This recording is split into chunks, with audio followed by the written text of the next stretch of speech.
Waktu itu, tahun 1962, saya berusia sekitar 8 tahun. Kami pindah ke Manado tahun sebelumnya. Nah, ayah saya, Alex D. Mambu atau Cak Song Chen, adalah mantan ketua daripada jemaat di gereja Anugerah Langoan. Dulu ini adalah gereja Tionghoa di Minahasa yang bernama Tionghoa Kitokauhwe.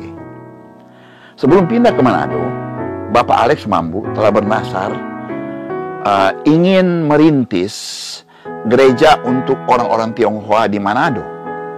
Nah, jadi saat kami pindah ke Manado, kebetulan oma atau opas, maksudnya akung saya yang bernama Cak Sun San adalah sahabat sekampung dari Mission Cina dengan ayahnya daripada Ibu Oni. Nah, juga di pihak yang lain, oma kami, jadi istri dari Cak Sun San ini, berteman baik dengan mama dari Ibu Oni yang kami panggil dengan Oma Pici.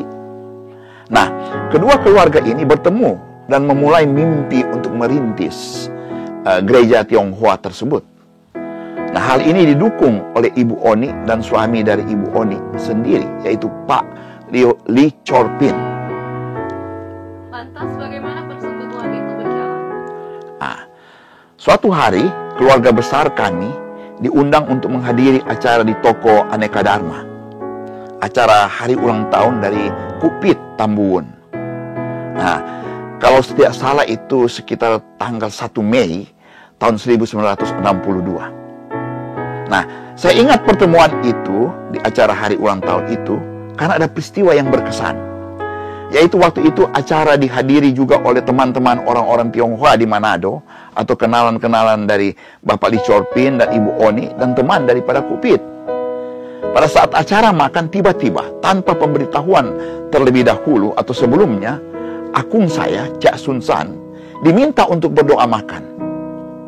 Nah, itu diminta oleh salah satu adik dari Ibu Oni, mungkin Ibu Onyan, ya, yang nantinya menjadi Ibu Markadi Tambuwon. Akung saya pun berdiri dan berdoa dan mengucapkan doa dalam bahasa Tionghoa, bahasa Ke, Haka. Rupanya isinya adalah doa Bapa kami. Saya tahu pasti disengaja atau tidak disengaja, peristiwa ini untuk memperlihatkan atau membuktikan kepada teman-teman orang Tionghoa yang hadir waktu itu, bahwa akung saya yang dikenal sangat teguh dalam kepercayaan lamanya, telah sungguh-sungguh menjadi Kristen. Karena sejak pertemuan itu, kami yang tinggal di Sario Kota Baru, setiap hari Minggu dijemput oleh adik dari Ibu Oni, Kupit Tambuwon, untuk mulai beribadah di lantai 2 toko Aneka Dharma, waktu itu bernama Aneka Store. Kalau tidak salah namanya itu ya, Aneka Store. Nah, dan mulai saat itu saya ingat ikut bersama-sama dengan ayah saya, Alex Mambu, Pak Li Chorpin, dan Ibu Oni. Kami masuk dari toko ke toko di area Bendar, menyusuri lorong-lorong di belakang pertokoan, mengajak para pedagang Tionghoa untuk ikut beribadah di toko Aneka Dharma. Nah, jadi sejak tanggal 1 Mei 1962 itu, persekutuan sudah rutin berjalan di lantai 2 toko Aneka Dharma. Dalam prosesnya kemudian dihubungi Gereja Masih Injili di Minahasa Jemaat Sentrum Manado untuk memimpin ibadah-ibadah persekutuan yang waktu itu ada Pendeta Rondo almarhum mengutus Pendeta Nona Wawaruntu untuk melayani persekutuan ini. Selanjutnya juga saya ingat ada Pendeta Rompis yang ada teman lama dari ayah saya, Bapak Alex Mambu. Nah, satu hal penting yang saya ingat pasti dan tidak boleh dilupakan adalah bagaimana Pak Li Chorpin terpilih menjadi ketua pertama daripada Gereja Kristus Manado. Masih terbayang-bayang dalam ingatan saya. Sejak tanggal 1 Mei 1962, persekutuan telah aktif berjalan. Orang-orang yang hadir mulai bertumbuh dan mulai bertambah. Sebulan kemudian adalah hari Minggu, tanggal 3 Juni 1962. Selesai ibadah persekutuan, adik Mambu, ayah saya, sebagai protokol, menyampaikan bahwa sudah saatnya persekutuan ini mempunyai pengurus. Nah, diusulkan untuk membuat formatur. Dan hasil dari formatur diumumkan bahwa yang terpilih menjadi ketua adalah Pak Lee Chor-pin. Selanjutnya ada sekretaris dan bendahara, tapi saya sudah tidak ingat nama-nama mereka. Bagaimana proses mendapatkan pendeta pada awal berdirinya Gereja Kristus Manado? Nah, ini awalnya. Karena melihat jemaat mulai bertambah, di mana sebagian besar dari mereka masih belum paham benar bahasa Indonesia, sehingga sangat dibutuhkan pendeta yang memahami bahasa maupun mengerti benar tentang orang-orang Tionghoa. Mulai bertambahnya orang-orang di ruangan lantai 2 toko Aneka Dharma. Ada satu momen yang tidak saya lupakan, di mana suatu kali ayah saya memimpin ibadah dan berbicara. Dia menekankan tentang perkara keselamatan oleh Kristus yang dikerjakan untuk semua bangsa.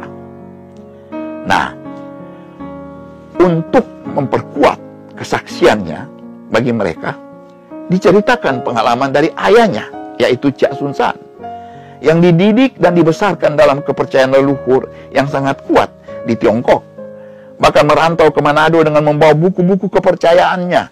Setelah menikah dengan omak kami, Adelaida Mambu, masih 35 tahun lamanya dibutuhkan baru dia menerima Kristus.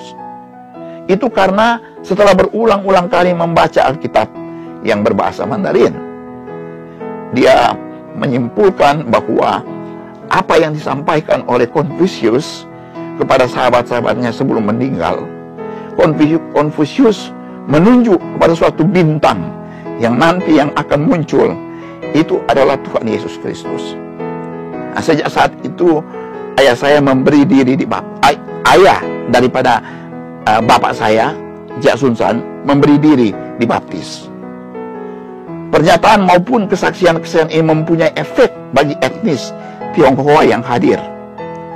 Karena sesudah itu ayah saya mengatakan, nanti torang lihat, mudah-mudahan yang lain boleh bercerita kepada saudara-saudaranya.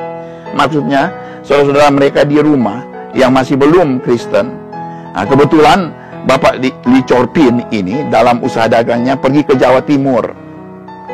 Dan sebagai ketua jemaat waktu itu, maka oleh arahan dari ayah saya, Pak Alex Mambu, diminta untuk ke Gereja Kristen Indonesia Jatim, Tionghoa Kitokauhe, Jawa Timur namanya. Nah, karena GK ini adalah gereja reformasi dan gereja etnis Tionghoa. Nah, namun dalam perjalanannya, ada temannya membawa Pak Lee Chor-pin pergi ke Malang, ke Madrasah Alkitab Malang yang sekarang ini menjadi Saat Seminari Alkitab Asia Tenggara, kalau saya tidak salah ingat. Nah, dari sana kemudian kepala sekolah yang bernama Pendeta Peter Wongso mengirim Pendeta Yunus Angkasa, Angyona, kemudian Pendeta Andre Wisan, dan ada beberapa kali Pendeta Stephen Tong untuk melayani di Gereja Kristus Manado. Jadi kami percaya bahwa Kristuslah yang membentuk gereja ini, Gereja Kristus Manado, dan semua peristiwa ini bukanlah kebetulan. Melalui pekerjaan Roh Kudus yang menggerakkan orang-orang pilihannya untuk memulai suatu persekutuan.